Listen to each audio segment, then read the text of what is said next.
warahmatullahi taala wabarakatuh. Saya di sini akan mempresentasikan proposal skripsi saya yang berjudul Pengaruh Penggunaan Media Sosial Terhadap Peserta Didik SDN Penambangan.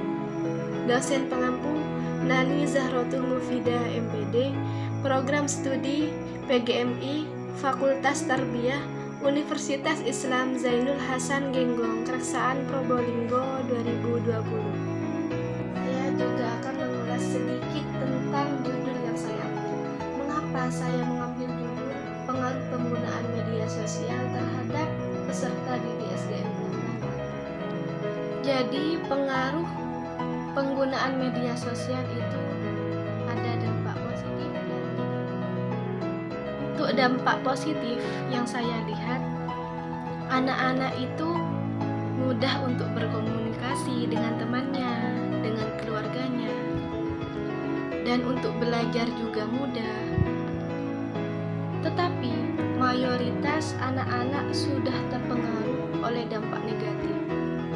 Contohnya, mereka terpengaruh oleh dunia luar, sosialisasi dengan temannya berkurang, dan mereka sibuk dengan media sosial atau gadgetnya. Dan selain itu masih banyak juga. Saya akan membacakan pertama latar belakang. Mendidik dan melindungi anak merupakan salah satu dari tanggung jawab orang tua pada anak, termasuk ia mendidik moral anak. Berkembangnya zaman mempengaruhi kehidupan manusia dalam berbagai bidang, salah satunya bidang sosial. Dalam bidang sosial, pengaruh perkembangan zaman memberikan dampak positif dan negatif bagi seseorang. Dampak positif dari perkembangan bidang sosial ialah dengan kemajuan dalam bidang komunikasi. Dampak positif ini memberikan kemudahan bagi orang yang bertempat tinggal jauh untuk saling terhubung dengan sangat mudahnya dengan orang yang bertempat tinggal di tempat yang lain. Jika dahulu untuk berkomunikasi dengan orang maupun keluarga yang jauh kita hanya bisa berkirim surat. Namun sekarang dengan adanya perkembangan ilmu pengetahuan dan teknologi, orang dapat berhubungan dengan mudah melalui telepon genggam, smartphone, dan gadget. Media sosial adalah bentuk komunikasi data berbasis web.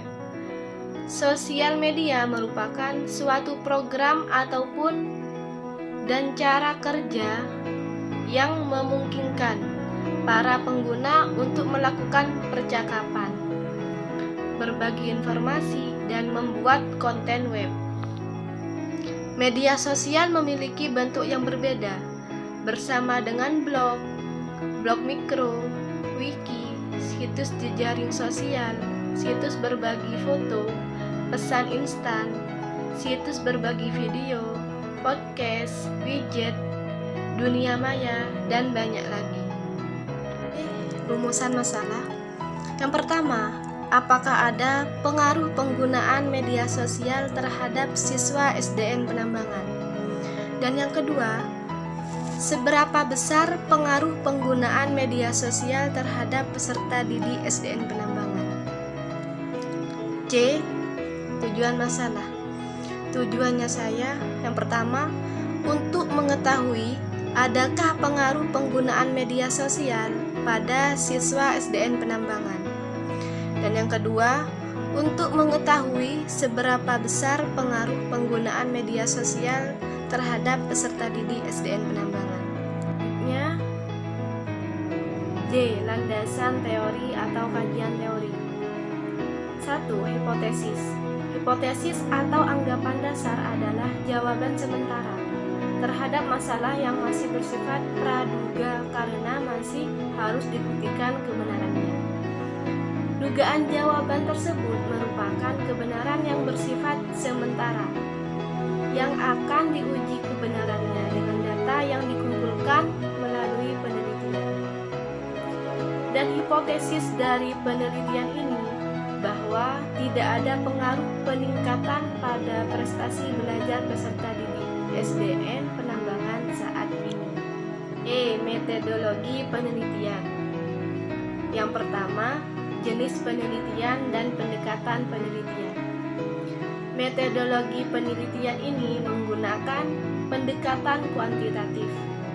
Penelitian kuantitatif adalah penelitian ilmiah yang sistematis terhadap bagian-bagian dan fenomena serta hubungan-hubungannya.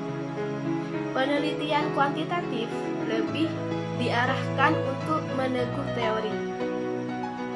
Metode ini disebut metode kuantitatif karena data penelitian berupa angka-angka dan analisis berupa statistik.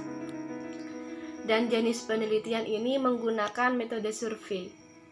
Metode survei adalah metode yang digunakan dalam penelitian yang dilakukan dalam pengamatan langsung terhadap suatu gejala dalam populasi besar atau kecil.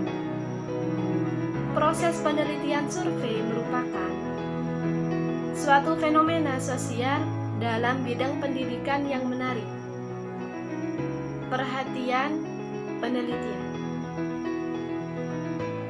Penelitian survei menggambarkan proses transformasi komponen informasi ilmiah.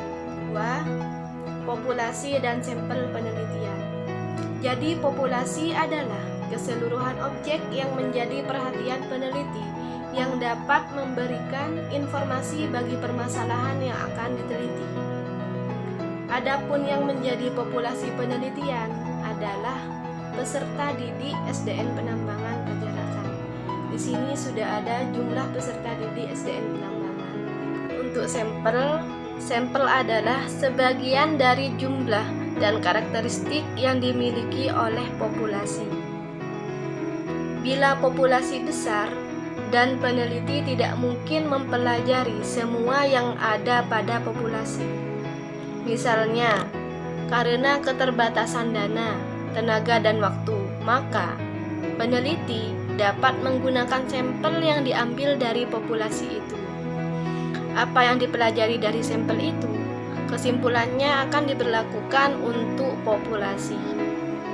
Untuk itu, sampel yang diambil dari populasi harus betul-betul representatif.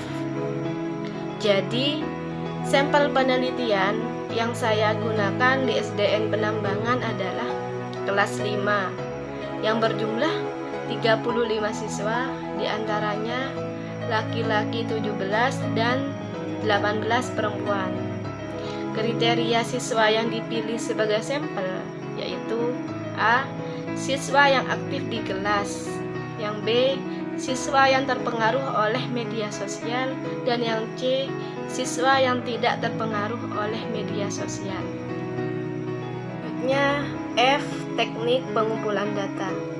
Adapun teknik pengumpulan data yang akan digunakan dalam peneliti ini sebagai berikut. Yang pertama, kuesioner. Cara mengumpulkan data dengan menggunakan kuesioner. Kuesioner merupakan teknik pengumpulan data yang dilakukan dengan cara memberikan seperangkat pertanyaan atau pernyataan yang telah disusun secara tertulis guna memperoleh data berupa jawaban-jawaban oleh responden yang diteliti. Dan yang kedua, dokumentasi. Dokumentasi adalah pencarian data mengenai hal atau variabel berupa catatan, transkrip, buku, surat kabar, majalah, notulen rapat, agenda, dan sebagainya.